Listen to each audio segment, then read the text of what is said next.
10 jours déjà que Corinne n'avait pas levé le rideau, autant dire une éternité. Entre-temps, ce geste quotidien est devenu hautement symbolique.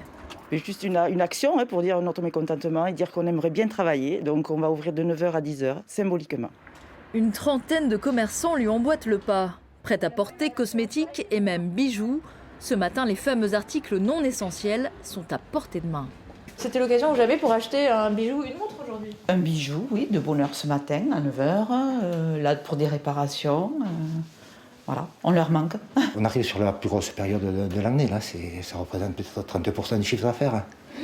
Donc si on passe à côté, ça va être très dur pour se relever. Nicolas Lacombe, le jeune maire de la ville, fraîchement réélu au premier tour, a voulu porter la parole de ses commerçants et rédiger un arrêté municipal.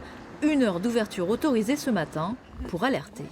Autant le confinement a pu être supporté une première fois parce que tout un système d'aide était venu aider les commerçants, autant un second confinement sera beaucoup plus compliqué et laissera des traces sévères dans nos centres-villes des petites et moyennes communes.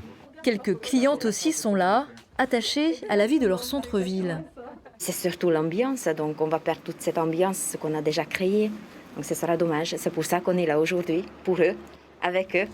De quoi émouvoir aux larmes notre commerçante. Effectivement, on les a eu là présentes au premier confinement. Jeudi matin, à la première heure, je levais la boutique. Ça touche énormément. On a tous ces grands de la distribution qui continuent gentiment leur petit business.